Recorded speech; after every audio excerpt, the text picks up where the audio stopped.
ഇപ്പം ഞാനിരിക്കുന്ന ഒരു മാനുവൽ വാഹനത്തിലാണ്. നിങ്ങൾക്ക് കാണുമ്പോൾ മനസ്സിലാവും. ഈ ഒരു ഗിയർ ലിവർ നോബ് കാണുമ്പോൾ വളരെ വ്യക്തമായിട്ട് മനസ്സിലാവും. പക്ഷേ നിങ്ങൾ പറയുമായിരിക്കും ഇതൊരു മാനുവൽ വാഹനം അല്ലെന്ന്. യെസ്, ഇതൊരു മാനുവൽ വാഹനമല്ല. എന്നാൽ ഇതൊരു ഓട്ടോമാറ്റിക് വാഹനമാണോ എന്ന് ചോദിച്ചാൽ ഇതൊരു ഓട്ടോമാറ്റിക് വാഹനവുമല്ല.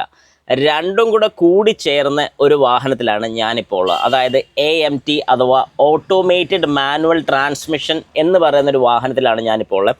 മാരുതിയുടെ വാഹനമായതുകൊണ്ട് മാരുതി ആ പേരിൽ ചെറിയൊരു മാറ്റം വരുത്തിയിട്ടുണ്ട്. അതായത് AGS ഓട്ടോ ഗിയർ ഷിഫ്റ്റ് എന്നുള്ളൊരു പേരിൽ അറിയപ്പെടുന്ന ഒരു വാഹനത്തിലാണ് ഞാനിപ്പോൾ ഉള്ളത്.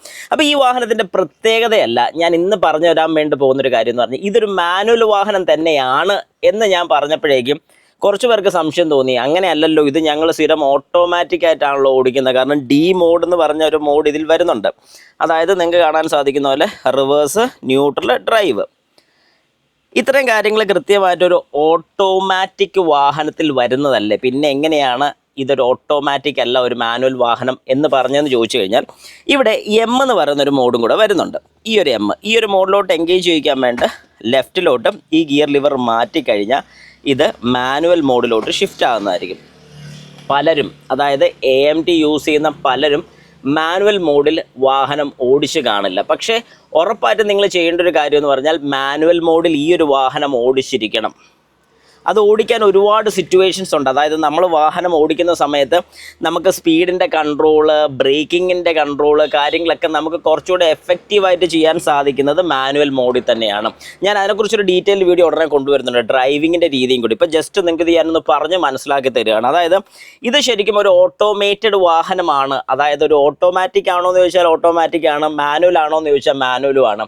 കാരണം ഇതിൽ വരുന്നൊരു നോർമൽ മാനുവൽ ഗിയർ ബോക്സ് തന്നെയാണ്. അതായത് ഈ ഒരു വാഹനത്തിൽ നമുക്ക് കിട്ടുന്ന ഒരു മാനുവൽ ഗിയർ ബോക്സ് തന്നെയാണ്. സാധാരണ വാഗണാറിൽ വരുന്ന അതേ ഗിയർ ബോക്സ് തന്നെയാണ്. അപ്പോൾ എങ്ങനെയാണ് ഇത് ഓട്ടോമാറ്റിക് ആകുന്നത്? വളരെ സിമ്പിളായിട്ട് ഞാൻ പറഞ്ഞുതരാം. ഈ ഒരു വാഹനത്തിൻ്റെ ഗിയർ ഷിഫ്റ്റിംഗ് രീതിക്ക് മാത്രമേ ഇവിടെ മാറ്റം വരുന്നുള്ളൂ. അതായത് gear first, second, third, fourth എന്ന് ഇടാനുള്ളൊരു സാധനം അല്ലെങ്കിൽ ആ ഒരു സെലക്ടർ അസംബ്ലി എന്ന് പറയുന്ന ഒരു യൂണിറ്റ് മാത്രമേ ഇവിടെ മാറുന്നുള്ളൂ. നിങ്ങൾക്ക് ഞാൻ വളരെ കൃത്യമായിട്ടൊന്ന് കാണിച്ചു തരാം.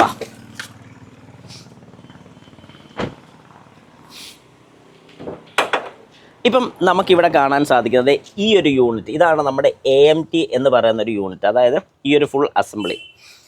ഇവിടെ തൊട്ട് താഴെ വരുന്ന ഇത് തന്നെയാണ് ഗിയർ ബോക്സ്. ഈ സെയിം ഗിയർ ബോക്സ് തന്നെയാണ് നമ്മുടെ ഒരു മാനുവൽ വാഹനത്തിലും വരുന്നത്.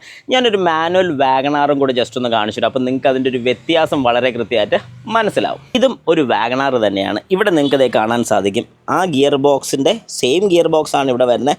പക്ഷേ ഇവിടെ ഒരു മാറ്റം വരുന്നത് എന്താണെന്ന് നോക്കിയാൽ ഇതൊരു സെലക്ടർ അസംബ്ലി, മാനുവൽ സെലക്ടർ അസംബ്ലിയാണ് വരുന്നത്. നമ്മൾ ഓരോ ഗിയേഴ്സും ഷിഫ്റ്റ് ചെയ്യും, ന്യൂട്രൽ പൊസിഷൻ. ഓക്കെ, അപ്പോൾ നമുക്കിവിടെ ഗിയേഴ്സ് ഷിഫ്റ്റ് ചെയ്യുന്ന വളരെ വ്യക്തമായിട്ട് കാണാൻ സാധിക്കും. അപ്പോൾ നിങ്ങളിപ്പം കണ്ടു എന്താണ് ഒരു മാനുവൽ ഗിയർ ബോക്സിൻ്റെ മേളിൽ വരുന്ന സെലക്ടർ അസംബ്ലിയും ഒരു AMT അഥവാ ഓട്ടോമേറ്റഡ് മാനുവൽ ട്രാൻസ്മിഷൻ്റെ പുറത്ത് വരുന്ന ഒരു ഗിയർ അസംബ്ലിയും എന്താണെന്നുള്ളൊരു വളരെ വ്യക്തമായിട്ട് നിങ്ങൾക്ക് മനസ്സിലായിട്ടുണ്ട്. അപ്പോൾ ശരിക്കും ഇവിടെ എന്താണ് മാറ്റം സംഭവിക്കുന്നത് ചോദിച്ചു കഴിഞ്ഞാൽ ഒരു AMT യൂണിറ്റ് ആണ് അവിടെ അഡീഷണൽ ആയിട്ട് വരുന്നത്.